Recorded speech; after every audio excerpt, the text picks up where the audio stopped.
12 practices down, 8 to go for the Buckeyes to get ready for Big Bad Texas. Appreciate you being here, as always, at the Voice of College Football, Ohio State Buckeyes Live. Steve Hellwagon, I do believe. Bucknuts 247 Sports, and of course, your comments and questions awaiting Tony Gerdeman, Buckeye Huddle, and of course, Kevin Noon as well.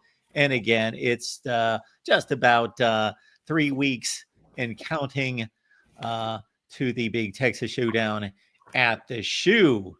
Steve, how are you doing today? I'm doing good, and it's actually 17 days, so we're inside 3 weeks, and I've got these pesky dogs here with me too, so if I have to duck out for 1 second, I'm just going to let them in or let them out. So it's better if they're outside. That way they can't sit here in the house and bark and kill the show. So there you go. We do a perfectly good job of killing the show ourselves. We don't need the dogs to help us kill the show.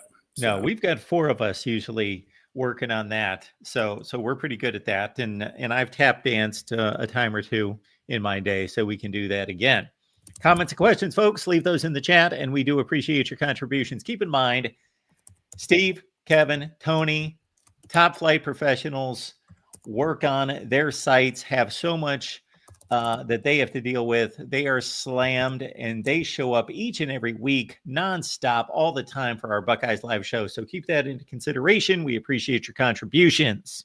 All right, Steve, Ryan Day in front of the media on Monday, as you just mentioned to me, the offensive line was one of the main topics, and you got to speak to some representatives of said offensive line. And even though everyone wants to figure out the quarterback battle, there are still some spots to be determined up front that maybe were somewhat assumed at one point during the offseason and may not necessarily be that set in stone. Yeah, it's a little bit crazy and maybe a slight bit disconcerting. When the preseason began, the thought was that Ethan Anianwa, the transfer from Rice, would be the left tackle and that Austin Sierreveld would be the right tackle. But what we're finding out is that Austin Sierreveld is repping almost exclusively at left tackle. Ethan Anianwa is repping at right tackle and also a little bit at guard. And that Philip Daniels, the transfer from Minnesota, just the sophomore eligibility-wise, is really pushing to perhaps start at right tackle. So a little bit of a shakeup there. And I don't know if it's something to reflect on Ethan Anianwa or if one of the guards has been out and they just feel like he gives them the best shot at guard if one of the guards has been out. I noticed that Tegrid Hashbola was with some of the injured players the other day when we were heading into interviews. They're in an area where you can readily see it. I mean, most everything is behind closed doors, but that one bit, if you park in the back of the facility, you can see that a few guys are working out on the side. So maybe that's what that's all about.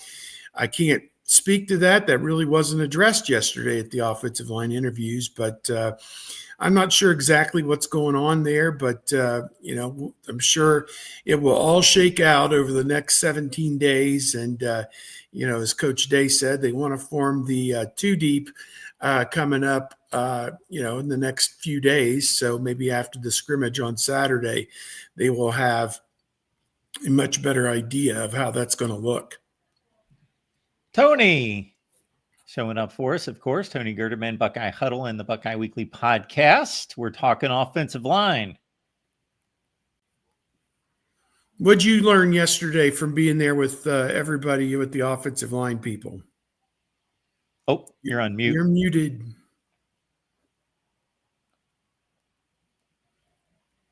We still don't have you.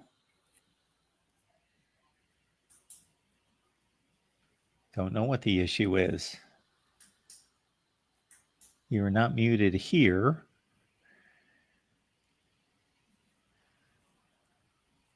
So while the chat eagerly awaits with bated breath, hanging on every word, Steve, you're going to have to fill in. Log back in, yeah.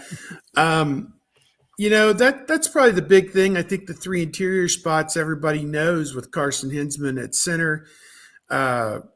Luke Montgomery at left guard, and we assume Tegra Shabola there at right guard. But, I guess until Coach Day or Coach Bowen comes out and says definitively this is going to be left to right, our offensive line, we'll have to see. And it's always a possibility. In the championship run last year, they basically had 6 starters, and they alternated some guys in a couple of those playoff games as well by series. So it looked like they rotated the 3 guards quite a bit, although Shabola, I think, ended up playing quite a bit more than Montgomery or Ciravel did during the playoffs. So, yeah, it's going to be interesting to see how it all works out. They got to get the best 5 guys there.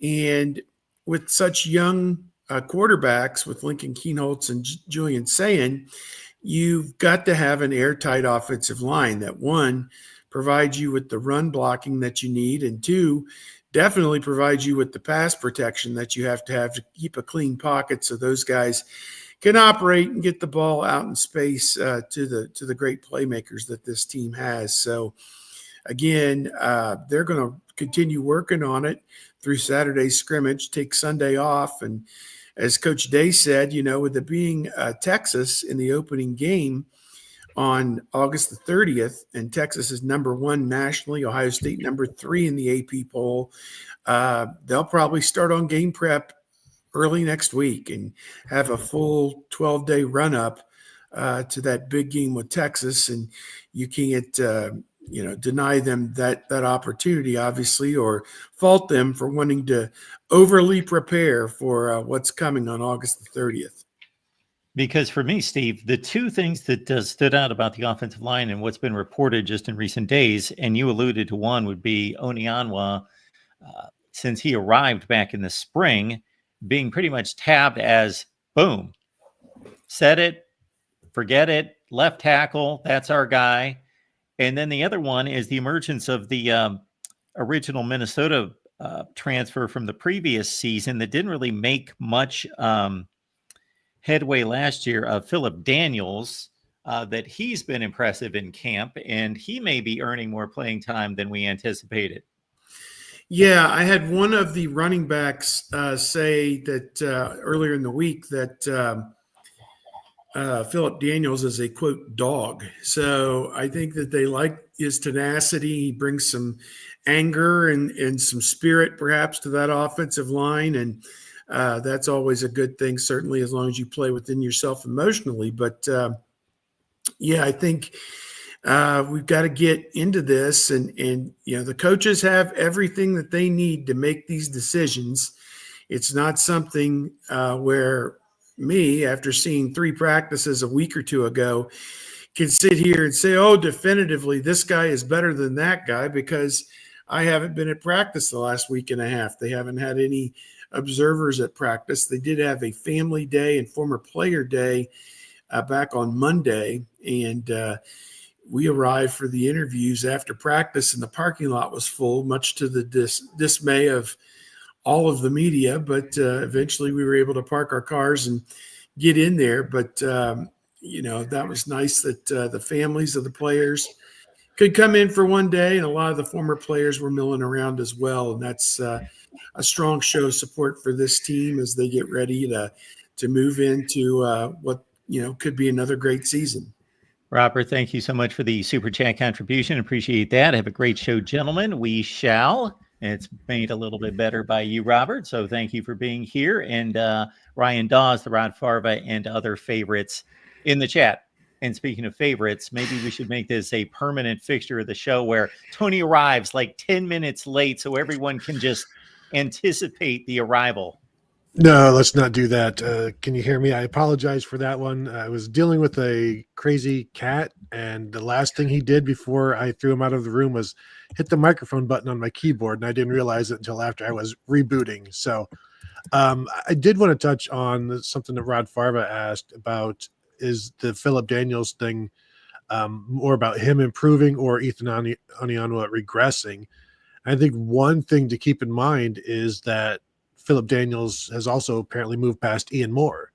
So when it was looking like Ian Moore was going to be the number 3 tackle in the spring and early on in fall camp, Then you've got Daniels not just passing Onyanwa as the right tackle, but also passing Ian Moore apparently as the number 3 or as the number 2 tackle, basically. So like he's jumped 2 guys in this. So I don't think you can just put it on the poor play of other players. I think it's okay to credit Daniels. And talking to him this time, the first time we talked to him back in the spring, it was almost like he was a little bit in awe of being at Ohio State, and then you talk to him now and he feels like he can play, and he's got the attitude that you like. He's I think he talked twice about killing guys on the defensive line and getting after him. So he's got that attitude that you like. So I think it's okay to credit what Philip Daniels has done as opposed to like, oh no, the other 2 guys aren't doing it, because I think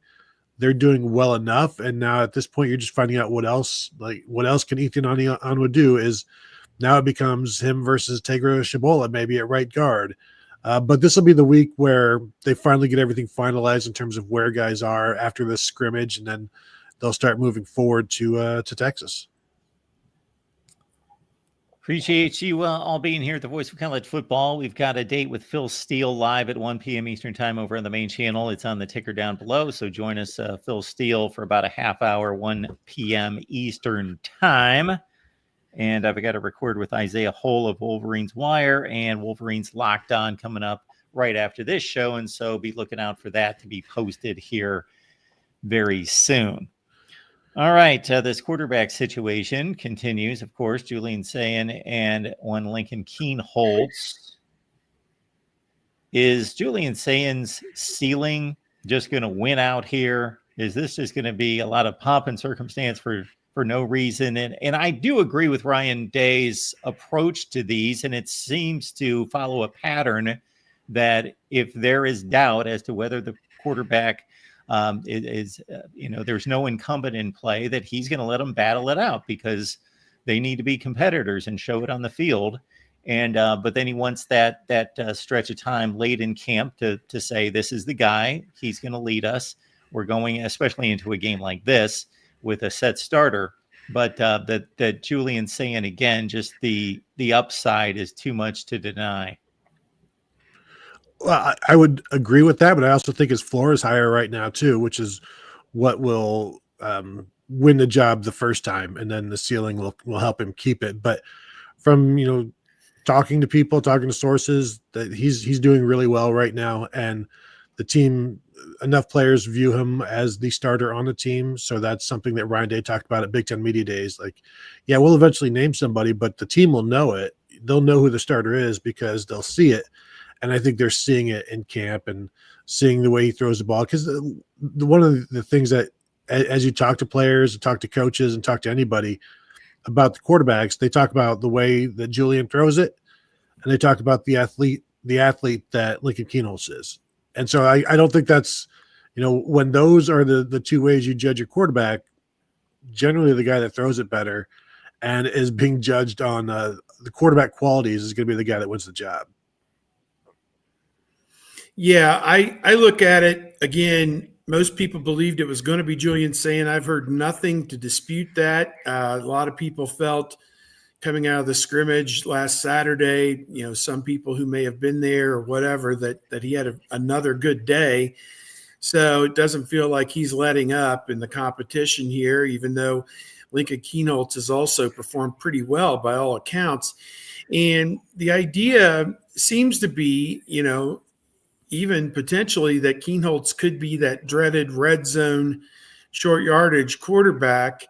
That didn't go so well for Devin Brown a couple of years ago. He got boogered up in that set by Penn State and didn't really make much of an inroad after that season. So got hurt again in the bowl game. So, I look at it that, potentially that's a way they could go. But, does Sayin give them the best chance to win games? It feels like that. It seems like that. But, I would think perhaps after the scrimmage Saturday and Coach Day meets with the media again on Monday, that at that point he may have a verdict or an announcement to make. So everybody will have their stories pre-written and ready to go and just hit send if he says it is Julian Sayin. But, I guess we'll have to to wait and see on that one for another few days. That 2-week notice or 12-day notice has been pretty consistent with Coach Day. He did not do that with the Kyle McCord, Devin Brown announcement in what year was that? 2023. Yeah. He held that one until just a few days before the game. He said that McCord would start, but Brown would also play, was how he worded it. And that didn't go that well either. Brown went in against Indiana, didn't perform very well, and was, hardly ever seen it again. So, that was kind of the way that went. But yeah, I'm interested to see again. Everybody wants the answer. Everybody needs to know, who's going to start at quarterback. Well, the best quarterback's going to start at quarterback. Just assume that, and don't take it as an indictment of the guy who doesn't start, because it looks like they've got two pretty good players there. College football is even more exciting when you've got some action on the line, and the games are even better when you're cashing in. And the Voice of College Football is the place to be to get the greatest value. Start with my picks. 75% against the money line, 58% against the spread, and I've got a 40-plus year track record. 11-0 in the college football playoff for me last year against the money line, 8-3 against the spread. And I'm just the warm-up act. Steve Merrill of Wager Talk is our ace in the hole, show stopper. 7 years with the Voice of College Football, over 30 years in the industry. Steve gives us analysis on all the big games, but you can't miss Steve's weekly under-the-radar pick. 28-12 against the spread the last 3 years. You also get picks from some of our top analysts here at the Voice of College Football, including Corey Bratta, Matt Zemek, and Steve Dace. Check out those numbers. Become a YouTube or Patreon member for just $99 per month. Go to the main channel on YouTube, click join, and then select a betting tier. Do the same thing on Patreon. Make 2025 a winner now. So we've covered offensive line. We covered quarterback in regards to... Whoa. 8-3 against the line in the playoff? Heck yeah. 8-3, and you had all 11 winners. My goodness. Thanks to the Buckeyes. That's incredible. Yeah, easy pick there after you saw them demolish Tennessee. But that's what I was waiting to see. Is this team going to be the team that they should be, or are they going to go quietly into the night? Yeah. Do you know booze? Ohio State? We're partying outside the Rose Bowl before the Oregon game, and with my wife's cousin and his wife and some other people. And my son was there, and he'd had a couple pops already, and he just throws it out into the ether. He goes, "What was that score when we beat him in the national championship game?" And I said, "Yeah, it was 42-20." He goes, "Okay, 41-20 today." And I think it ended up 41-21 is what I think it ended up. So he was a soothsayer that day. But 8-3 in the playoff is pretty good, Mark. That's good work. I'll take that every time. Speaking of Oregon, I was looking for the tweet as you were running that down, Steve, because I came across a tweet today of some Oregon account, and they were so mighty proud of that effort in Columbus in 2021, and rightfully so. For that day, on that particular day, Oregon was better than Ohio State, clearly. But he's, posting these videos, 4 years later, and a few things have happened since then. So my response was to it, absolutely, Oregon was a better team. What did this result in? 4 losses and a 4-touchdown loss in the Pac-12 championship game. And every time that these two teams play, Oregon's wins amount to nothing. They won that game. They won the 1-point game at Autzen Stadium. Exciting game, huge game at the time. But what did it really matter at the end result when they rematched? What games do Ohio State win? Well, they win a Rose Bowl. Was just about everything at the point in 2010. They win a national championship. They win another national championship with a Rose Bowl win en route to the final destination. So I think it's not difficult to argue.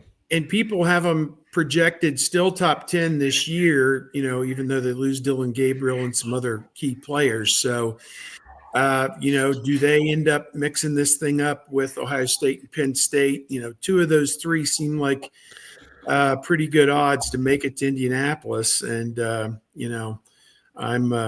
it's been a long time since I've been to Indianapolis for the Big Ten championship game, and had our St. Elmo reservation locked in and all these other things. So yeah, I'm definitely anticipating that. So there you go. You just had that locked in, what, first Friday of December every Yeah. year? Yeah, it Bam, used to we're be our God-given right,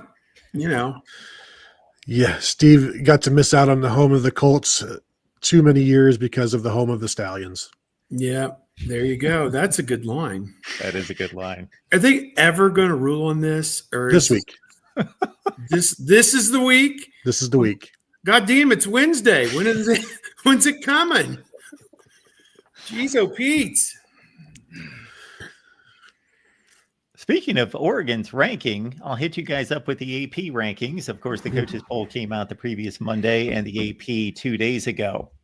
I don't know that there was much difference between the two. I gave them both a glance and didn't seem to be too much difference. So you bring up the schedule because I do not believe that Oregon's the 7th best team in college football. They may prove me wrong. Could they finish ranked 7th in the country at the end of the regular season with that schedule, a light touch in the Big Ten, and nobody in the non-conference schedule? Sure. They could go 10-2, number 7 in the country. We'll just put them right there.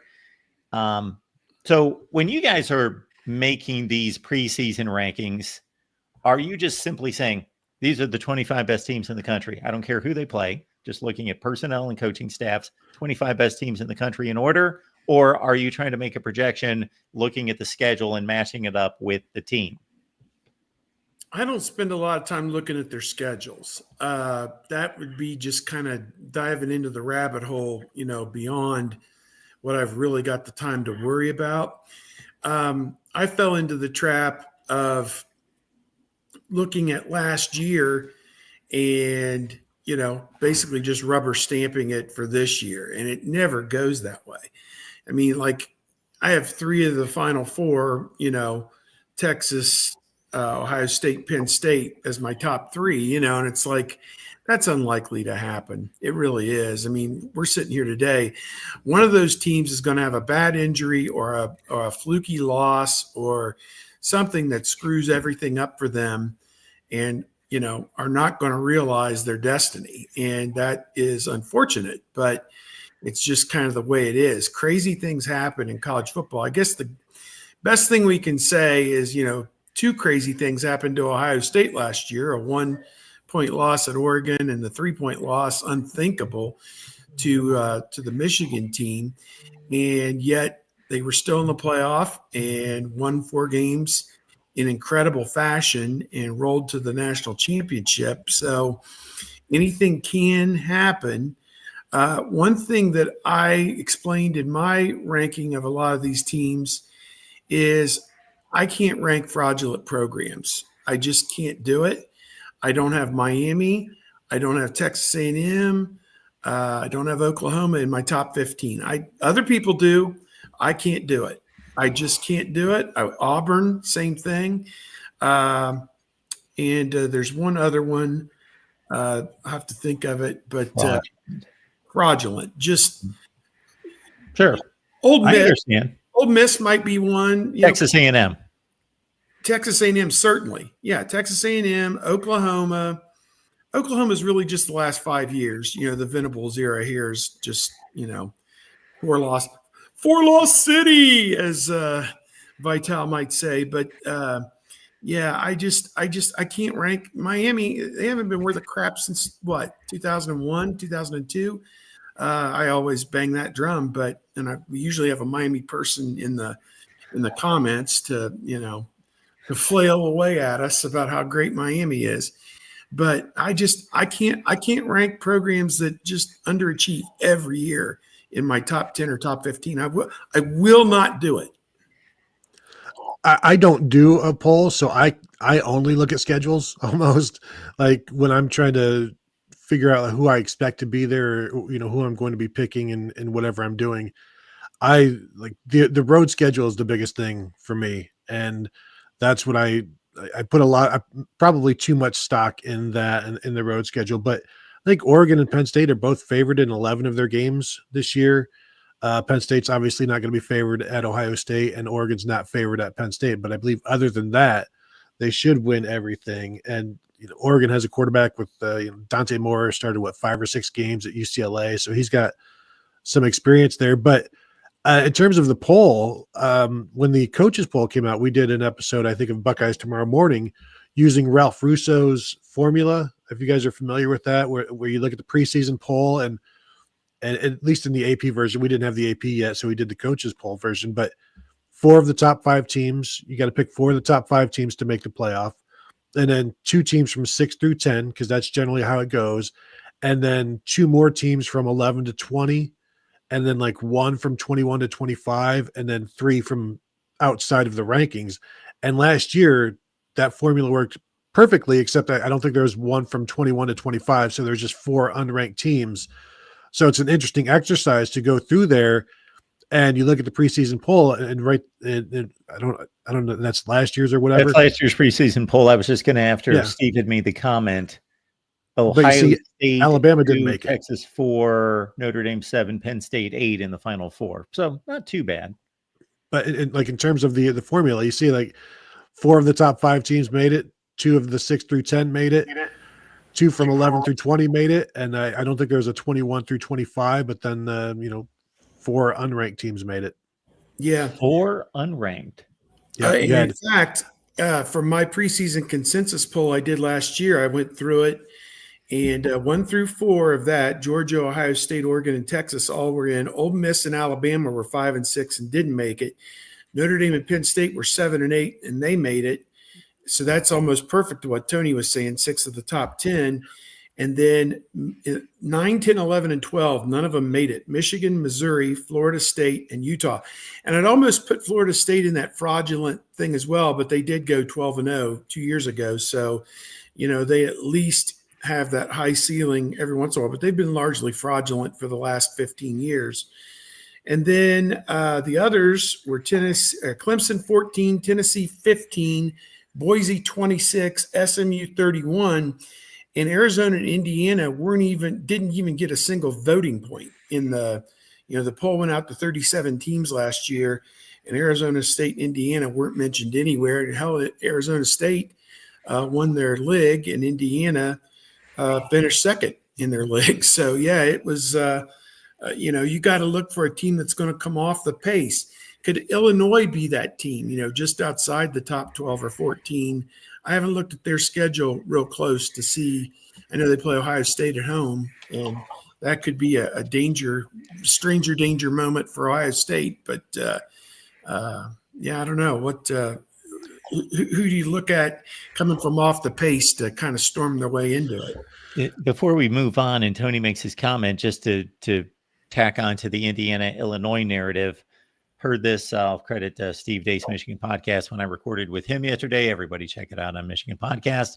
Indiana preseason poll last time at 1969. Illinois last preseason poll 1990. And what? 1990 for Illinois, the last time they were in the preseason poll.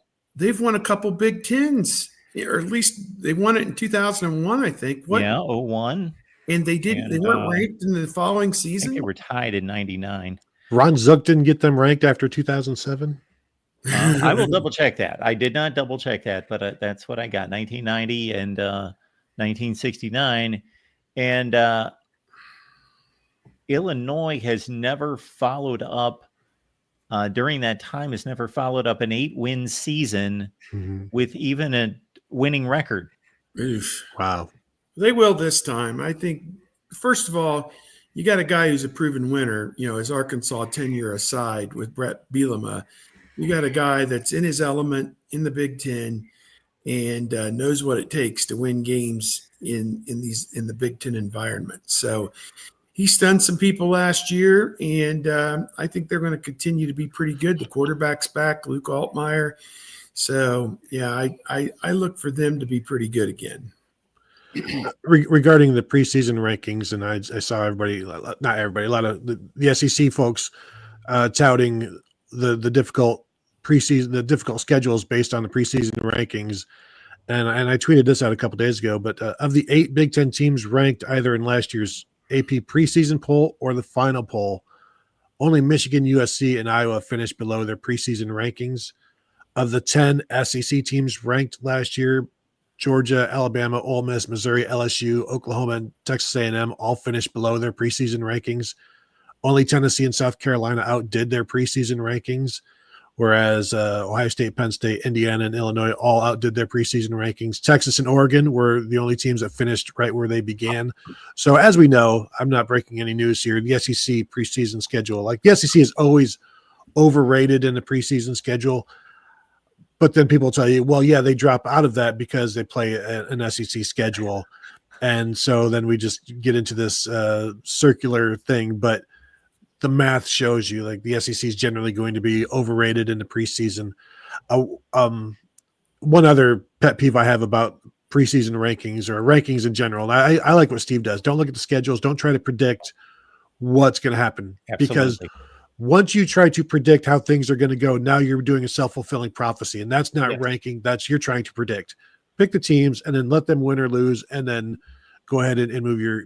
Don't be looking 4 weeks ahead. I don't think they're going to win at Ohio State, so I'm going to knock them down prematurely. Just rank them on what they're doing right now.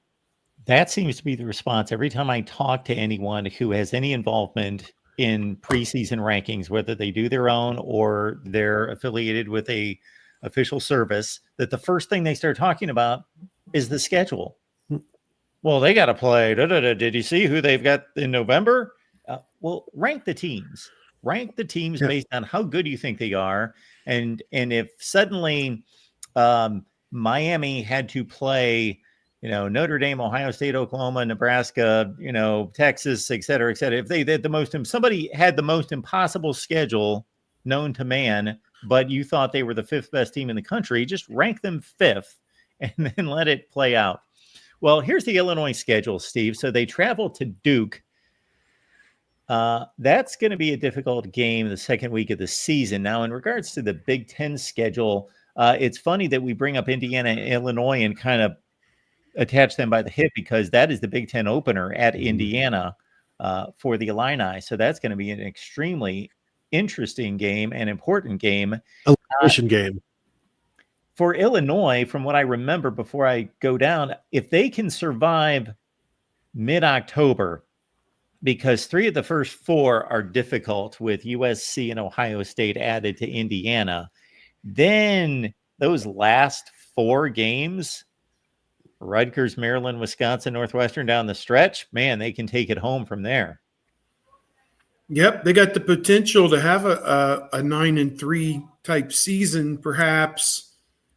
If they get some breaks, maybe even 10-2. With the losses, probably to Ohio State and either Indiana or USC, perhaps back there at the beginning. But I see a lot of wins there, really. Potentially, obviously, the 3 non-conference. If they can win one of those 2 against Indiana or USC, I think that would really help them. And then later on, they have to go on the road at Wisconsin. That, is Wisconsin packed it in by that point, or is Wisconsin still fighting for an 8-9 win season itself? That could be their games at Indiana and at Wisconsin really are boding huge for them. And again, you can't get a full read on USC. Is Lincoln Riley the answer there or not? We'll have to wait and see on that. So I like Illinois. I like Brett Bielema. I want to see different teams in the mix, and so I'm rooting for them.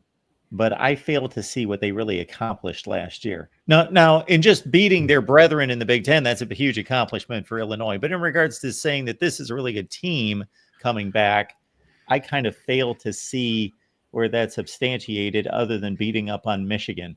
Go back up to the top. Who did they play at the beginning? Kansas. Who? And Kansas was bad at the start of the season. They got better at the end of the season. So they had predicted to be pretty good last year and just never panned out. But. Yeah, Kansas was ranked 19 at the time of this game. They were like 4.5 point favorites, but Illinois got the win. But they weren't great early in the season. The best win here, there's not a great win on that schedule. So I think that's something certainly to keep in mind. I do think they'll have a winning record. I know Kevin is kind of you're down on Illinois this year, right? Or I'm a little down on Illinois because I'm a little probably too high on Wisconsin. So, okay. It's a zero-sum game. Somebody's got to win, somebody's got to lose. I mean, real Russian roulette. They don't play each other 8 times or anything like that. So it's not a case of there. But I think my biggest issue is how do I trust a team that's got Luke Altmire as its quarterback? He's going to come out. He's going to make some plays that are well above his pay grade. He's going to make some plays that are at his pay grade, and then he's going to really make some bad plays. Is he? I think so. Okay. I think so. I think he's a pretty dependable quarterback. I just don't think that there are many guys that you can just take to the bank. Like, this guy's never going to flub it up. Those guys are rare. Well, even your best guys. I mean, you're going to run into that a little bit, but I just think that I don't think that Illinois has enough guys around Altmire that will be able to make up. If an Ohio State quarterback is off in a game, generally, can the running game pick it up? As long as the opponent isn't the team up north, I guess that the answer is yes. But they've not been able to win those type of rock fight games. I just don't think Illinois is talented enough across the offense to be able to make up for one of those days.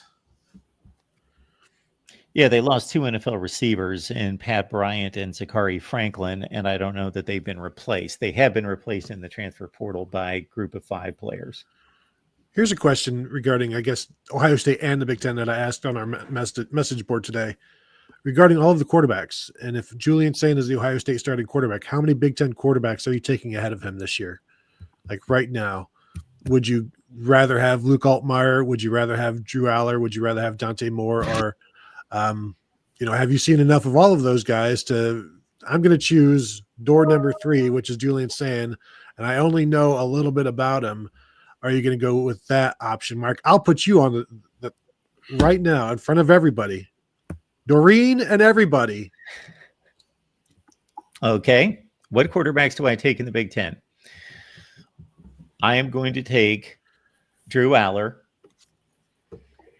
I am going to take, I don't know. The Ohio State contingent may love me for this one. I think I take Bryce Underwood. Over Julian Sayin right now this season? Yeah. Wow. I know I understand the year on campus. I understand the year on campus is a big deal, getting acclimated to the system. What did Steve Dace do? We're eliminating supporting cast. Supporting cast is the same, right? Hmm? Bryce Underwood gets Ohio State's wide receivers or vice versa. Altmire would probably be my next Nico. Dylan Raiola. No, not taking him. I got to see something better from him. Damon Williams at Washington. Yeah. If I'm reading this right, Phil Steele has Dylan Raiola as the number 2 quarterback in the country. If I'm reading this right, I think that's a draft perspective. He's not draft eligible, so that's not. Oh, okay. I'll have to look this up. Then he would be a second-team All-American, right? Mm-hmm. No, I don't think he's got. It says PS number 2 next to his name. That's a recruiting that was thing. His class. That was a pro-style quarterback number 2. Oh, okay. Yeah. Yeah, he doesn't even have Raiola on any of his 4 all Big Ten teams. That's weird. Okay. Fernando Mendoza? Yeah, possibly. Mark Gronowski? It depends whether I want to take a risk or not. And again, I think Julian Sayin's numbers are going to be inflated by a supporting cast, of course. That's obvious. But all things, you got to tell me what team I'm taking over. Am I taking over a playoff contender? Then I'm going to play it a little safer, and I'll take. You're taking Ohio State. Altmire, and I'll take Mendoza. Billy Edwards put up some huge numbers at Maryland last year, but what's he going to do at Wisconsin? I don't know what. I'm confused why you leave Maryland for Wisconsin, but if you're a quarterback, but I'll believe a Wisconsin quarterback stays healthy when I see it. And given Maryland's history of injured quarterbacks, this is like this is multiplying the possibility of an injury for Billy Edwards. I think they were on to something a little bit with Tyler Van Dyke, and then he got injured and it just didn't work. So I'd love to see Billy Edwards stay healthy and see what Wisconsin can do. I know our buddy Kevin. Have you picked Ohio State to lose at Wisconsin this year? Thanks for putting me on the spot. They're not going 12-0 in my opinion, so they got to lose one. So, I went through the calculus there. I think that they're getting Texas at the right time. I just think that Ohio State wins that game. I don't think I can show my face if I picked Ohio State to lose, the last game of the regular season. So then what? Penn State at home. So generally, Ryan Day does not have that type of inexplicable upset loss. I mean, I guess we could say that losing to Michigan last couple of years has kind of been inexplicable, but there's not a Purdue or an Iowa or whatever. So this is a situation of where it feels like it's got to be something that's just kind of unexpected. Camp Randall can be a challenging place to play at times. I know that I'm very much in the minority in saying that I think Wisconsin's going to be pretty good this year, but that's just the game that I see. I mean, I keep telling people we've seen twice Ohio State, number one Ohio State, go into Camp Randall and lose to pretty average Wisconsin team. So it could happen for sure. I think Ohio State's road schedule is just, hey, be aware that these aren't going to be fun games. These could be like upsets, and watch out for Washington, and certainly watch out for Wisconsin. And, if Illinois is a playoff team, we'll see. Like, again, they've not really done anything against anybody great. But hey, we're almost there. yeah, they're going to be favored double digits in a lot of those road games, and will be, in some sense, lucky to get out of one or two of them with a 7 or 10 point win, probably. So, I'm also leaning toward 11-1 right now. I picked Texas number 1, Ohio State 2, but I do believe Ohio State will beat Texas. That makes no sense at all, but geez, it's a 12-game season. I don't know. Maybe OSU loses twice. I don't know. I agonize so much over those picks too. I don't know. I can't pull the trigger on Ohio State number 1, but I do think they beat Texas. That's just kind of weird. I don't know. What I think I brought up on this show last week that doesn't make a whole lot of sense to me is if there's this consensus that Penn State, Clemson, and Texas, one of those three is going to win the national championship. And there's a consensus that Ohio State is a top 5 team in the country. And they're young, and they've got 3 or 4 really rough games, starting with Texas, of course. Well, if they're so young and they're a consensus top 5, nobody has them outside the top 5. Well, isn't this team going to just get better and better and better? And if they are going to land in the top 5, then they are a serious national championship contender because they are going to be seasoned veterans at that point. Yeah, I don't know who said it, but I saw it recently where Ohio State will grow the most over the course of the season. And I would assume the same thing for Texas as well, as they're rebuilding their defensive line and their offensive line. So like last year where we didn't think, like we assumed that Ohio State and Oregon would play more than once last year. I would not be shocked if Ohio State and Texas play more than once this year. And then as I try to remind people all the time, Ohio State's never won a legit national championship with a returning starting quarterback, and they've got a new starting quarterback this year. So if history is any indicator, then looks like your Buckeyes are in the hunt for sure. Kevin, what's on the docket this week? I've started working on Tail of the Tape because the first one I have all the time in the world to work on, more or less. So starting to really break down the Texas depth chart, or the reasonable facsimile of what the depth chart may be. I kind of need to see more of what's on the Ohio State depth chart, to be quite honest. But we'll be on campus tomorrow on Thursday to talk defensive line, and then we're rapidly rolling on. I need to get off of my lazy butt and do a Big Me kickoff. So maybe you'll see one of those coming on Friday, but no promises yet. For you, Tony. Dropped a couple of episodes of Buckeye Weekly this week talking about 5 guys whose stock is way up on offense through camp through the first 2 weeks. And then the second episode was whose stock is up on defense. And written about James Peoples a day or so ago. We'll be writing up a notebook today as well. And so that's what's going on. You can find the Buckeye Weekly podcast on all of your podcast platforms of choice. And, of course, all of my written content at Buckeye Weekly or at BuckeyeHuddle.com. And then I also, after interviews with the offensive line yesterday, I put together what I know, what I think, what I wonder about the everything we've seen and heard from the offensive line and about the offensive line. So you can find that there as well. Gearing up for the season, Steve. We sure are, Mark. And so many great features coming in the next 2 weeks as we lead up to that first game. And as those guys said, we had coverage of offensive line interviews yesterday, defensive line interviews tomorrow. And then it'll go kind of quiet really until Monday when Coach Day will come out and possibly, as we say, announce that quarterback and hopefully have a few other observations on what was discussed or what happened rather during the Saturday scrimmage. He pitched a shutout on Monday. People were trying to pry even one name of somebody who did anything on Saturday, and he just would not budge, would not give you anything. So it kind of defeats the purpose of driving all the way in there if you can't, find out, who's doing well. But maybe next Monday it'll work out a little better for us. And maybe we'll get, an infield hit or something. I don't know. A dribbler past the mound and beat it out. I don't know. Can I bring up something I just saw on Twitter, and I don't know if it's legit, but it sounds very legit to me. And this is something that was posted from a Tennessee fan.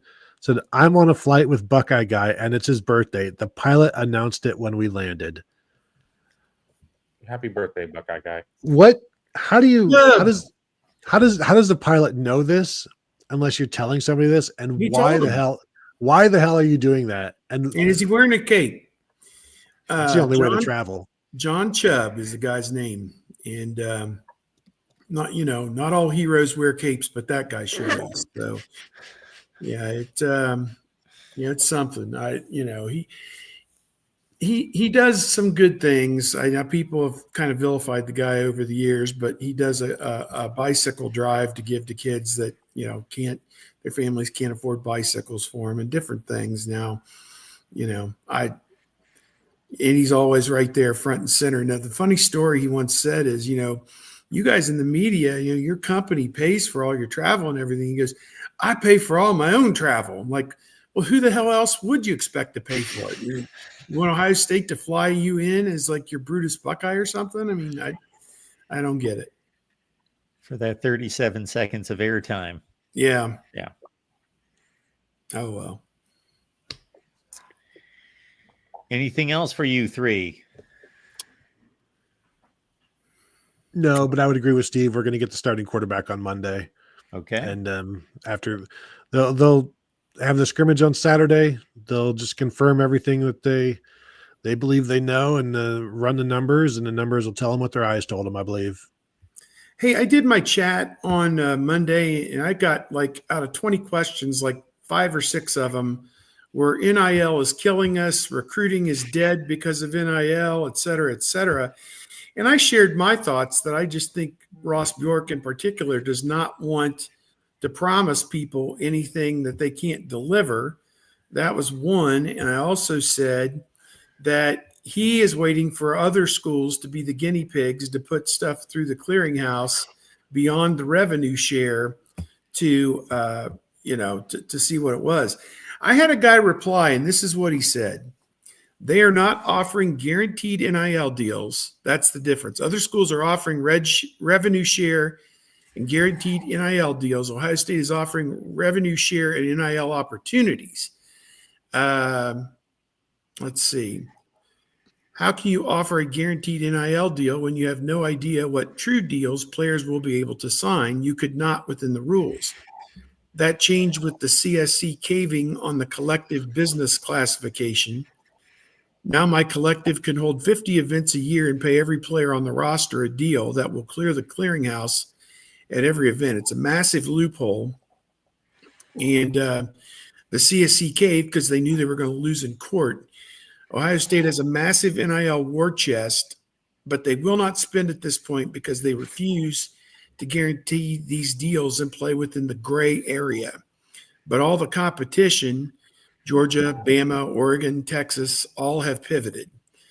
Ross Bjork was heavily involved in founding the CSC, and he looks foolish to be so quick to turn around and play in the gray area.